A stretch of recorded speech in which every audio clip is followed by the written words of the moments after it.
Right then, so I just thought I'd do a little video on the software I use, the CAD software I use for designing all my furniture. It's called Shapr3D. I've had a lot of questions. Everyone on, I started a new TikTok today actually, and everybody on there, so many people asked, and on Instagram, and people have been messaging me about CAD drawings basically, and how I do them, and does this do a cut list, and does it do this, and does it do that, and is SketchUp better, is this better? SketchUp does have more features, I'm not going to lie to you. SketchUp, there's a plugin that you can use that does a cut list.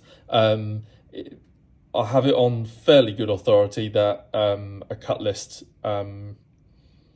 program is going to be available for Shapr3D. I'm not sure whether it will be available on the iPad version or just the desktop version, but I can make a cut list from this in two different ways really easily anyway. It doesn't take that much time, so I'm not even that fussed, to be honest with you. So we'll jump into it. Right, so the first thing we're going to do is open up a new project. So we've got one here, untitled project. We can either use this little box in the corner to change the perspective, and we can click top, or we can double click on the screen and it will bring us down to the top. So we're going to start creating our cabinet. I'm going to do it, let's say 800 wide, 600 deep, including the back panel. So we're going to make the sides of the cabinet first. So we get a rectangle, and we'll bring this in, and we'll change this to 18 mil. Sorry, I'm going to zoom right in, and then we'll change this to what do we need? 600 deep minus 18, so 582. So we'll change that. So that's our end panel. Now the wardrobe is going to be 800 wide, and we've got, so 800 minus 18 minus 18, so that's minus 36. So that makes 764. So we've got 764. So we'll bring that down to here, and we'll change this measurement to 764.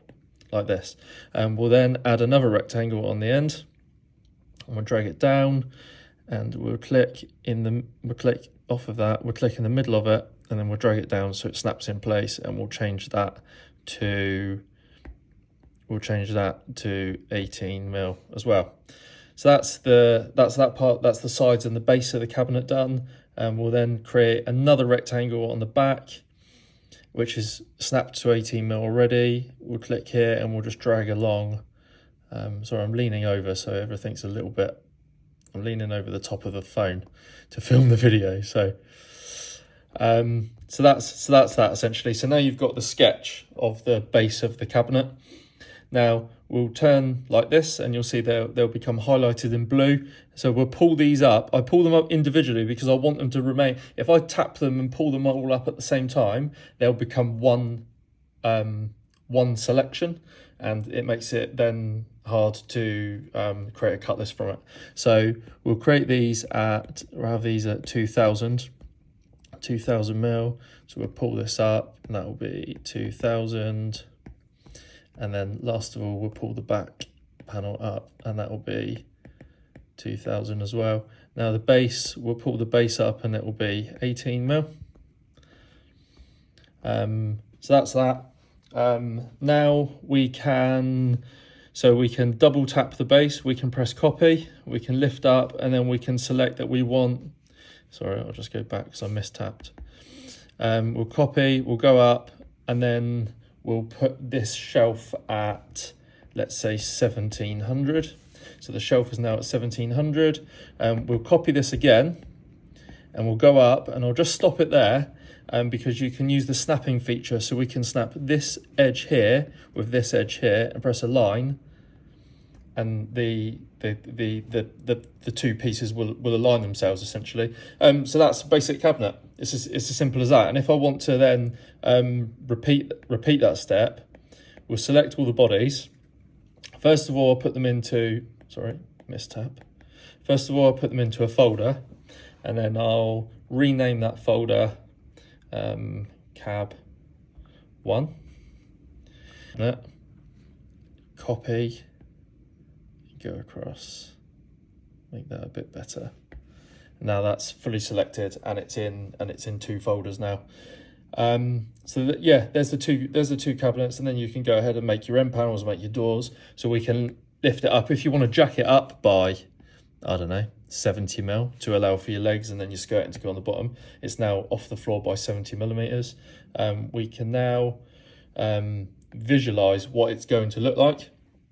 So on here, you can change the environment. So we can have it on black, you can have it on a colored gradient, different gradients, just have it on white for the purposes of this video. You can change the camera angle as well, and you can actually change the lighting within each segment. I can change light rotation and light intensity as well. So we'll just keep it there for the moment.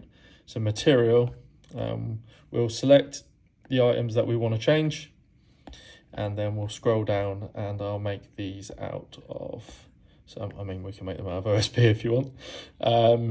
We'll do it out of sanded oak board. So the properties we can then scale, and we can rotate as well if we want to rotate, but we'll just leave that back at 0 degrees for the moment. Let's get rid of that. So there you have it. There's the two cabinets. It's as straightforward as that, really. It doesn't take any time to design something like this, and the more you play with it, the easier it becomes.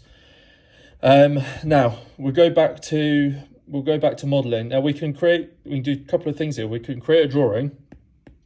So we'll select all the pieces that we want to select. I'm doing it the long way at the moment.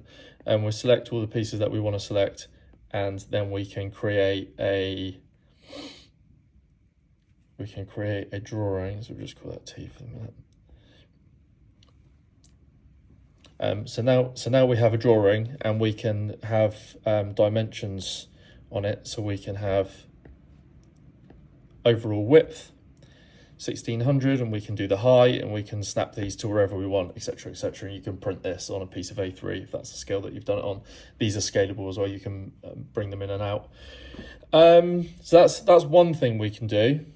Or we can go back to modeling. Now what I do, because I use a board cutting service, they have a spreadsheet. Joe and Sophie at Cuttage Bond, they have a spreadsheet that they send me.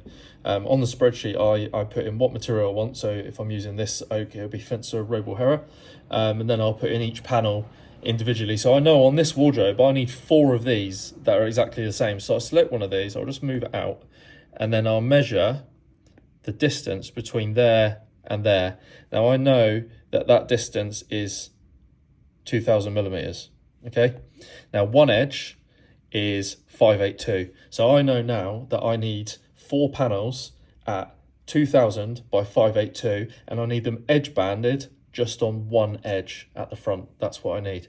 So I can go back, take each panel. So I know I need 4 of these. I know that the base, I know that the tops, the shelves and the bases are all the same, and they all need to be edge banded on one edge along one length, and the sides all need to be edge banded on one length. So it's literally 2 measurements is all I've got to take, 4 ends and 6 tops and shelves and bases, and that's it. And that will be the panels for that. Oh, and the back panels obviously, and that will be all of those panels cut. So it's as simple as that, really. I design everything in Shapr. I really like it. I really like the fact that you can visualize. There is another cool property of this software, and that is that you can view it in augmented reality.